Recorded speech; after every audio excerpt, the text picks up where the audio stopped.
it's interesting to me that, whether it's a distributed team that is actually kind of managing things on their own or it's more unified, there still has to be an approval process, right? So I'm curious, how do you guys handle or structure the approval process? And are you typically the end all on most of the events you work? And how does that work in the settings that you guys have experience with?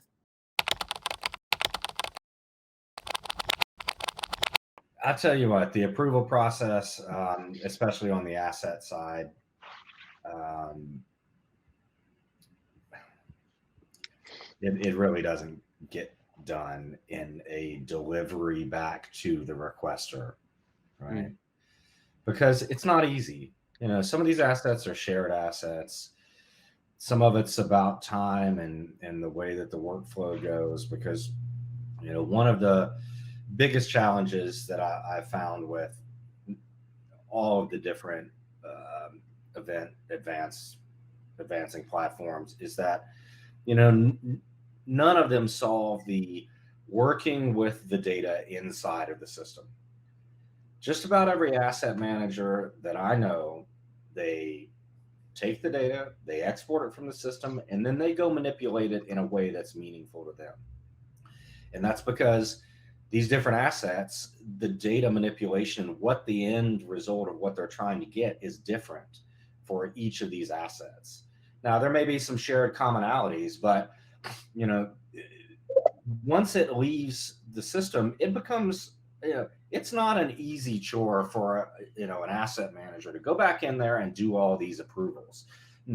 Most people who use a Lennd or one of the other systems to do credentials and catering, those do go through the approval process because they're tied a lot of times to an RFID system, which requires that approval to occur so it can show up in the issuance system. So that's why those approvals happen. But on the asset side, I implore all of us, as a lot of the people on this call I know are in leadership or management or decision-making positions.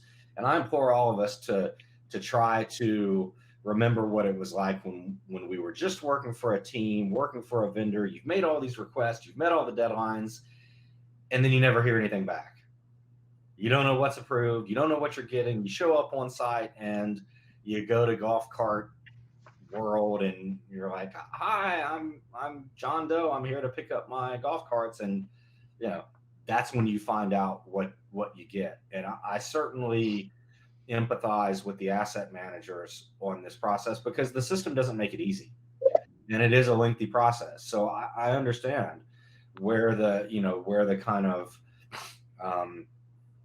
failure may happen there. But, sometimes I've seen teams who send out a consolidated list of like, here's everything that's been approved. And it doesn't happen inside the system, but at least they're trying to communicate to the groups who have made the request.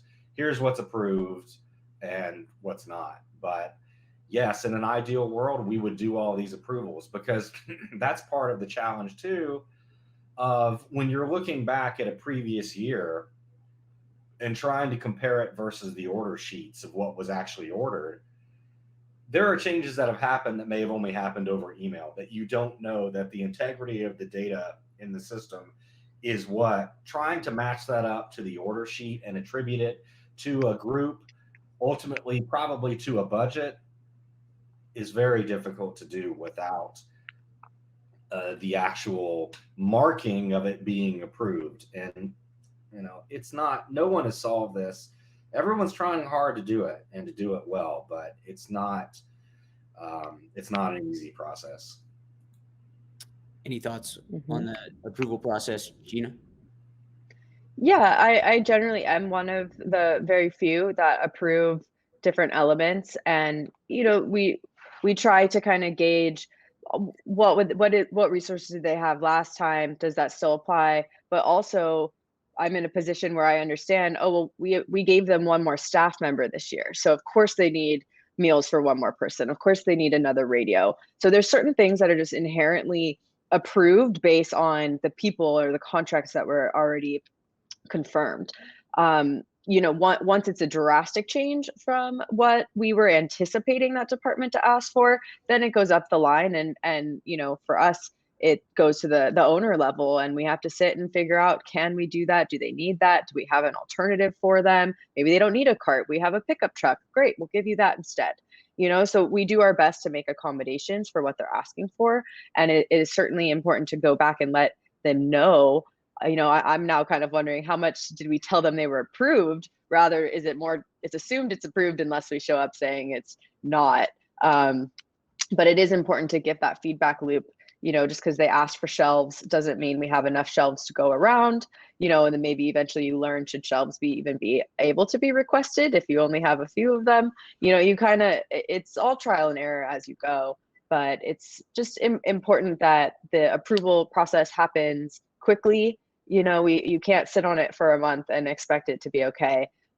Generally, whoever's really holding that request form, as we call it, they'll do a first pass and kind of help flag what's different, so that by the time I get in there to look at the data, it's already pointed out of, most of these departments are the same, but here's the ones that we really need to discuss. So it's helpful that someone can kind of do a first pass comparison of what it was before, and then we can go on a case by case basis and decide how we want to move forward.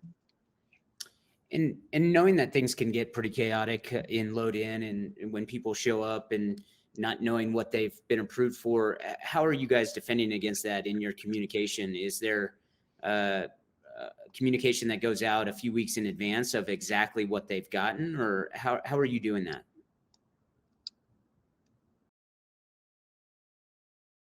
Gina? Go ahead, Gina, and I'll follow up. Yeah. Well,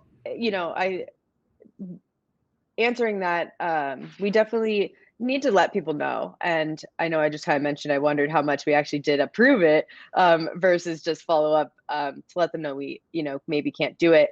But that, the more time they have on that, then maybe they have their own whiteboard and they'll bring their own from home and they're going to be happy. Sometimes you request things just because they're on there. You'd be fine with a little hand pump sink from United, but maybe you're asking for a nice big hand washing thing, like, just because it's on there, sometimes it does get asked for. So you do kind of have to whittle that down a bit. But it's just important to keep that communication flow, and then really good lists on site. If there is, say, someone that didn't get approved a cart, those resources are slim, we can't afford to get them for everybody, then we'll generally give a heads up to the team that's actually allocating that on site if they weren't already included in this. But it's important for them to kind of flag, like, who might come with some, with extra concerns, and then we can kind of evaluate at that time what resources we have. We generally try not to be a no attitude, at least the way I lead. I like to make it work and make it happen and try to figure out a solution for people. Maybe it's not what they thought, but sharing different perspectives or different solutions may essentially achieve the same goal. And I think that's a big part of it, understanding, why do you need this and how are you going to use it? How long do you need it for? Maybe you really only need it for a day, just asking more questions and preparing all the teams at the different level that there may be some solutions that haven't been fully fleshed out yet that we're going to have to deal with on the fly. I mean, Chris, is such a complicated process in that, I mean, let's say that you actually did it. Let's say that you're using Lennd and you actually did the approvals in Lennd for everyone's assets. Does Lennd send out a communication that tells the people, the requesters, that they actually were approved for something? Or does someone have to log back in, look, and see whether they were approved for something? Because what if all the asset managers did everything on the approval side, but then the people who, because they've got 6 shows before this show that they're showing up for, that they don't have time to go in there and check every day whether this approval has been made or not. So, I mean, there are so many threats to this process about how it works, and I think of each event is so unique that there is no one size system that's going to fit all. But I mean, there's so much value in actually doing the approvals. And whether it's from a budgeting side or understanding or a cost analysis side or, historical comparison side, or just good communication with the teams that you are bringing in. But it requires everyone to kind of be involved in that process.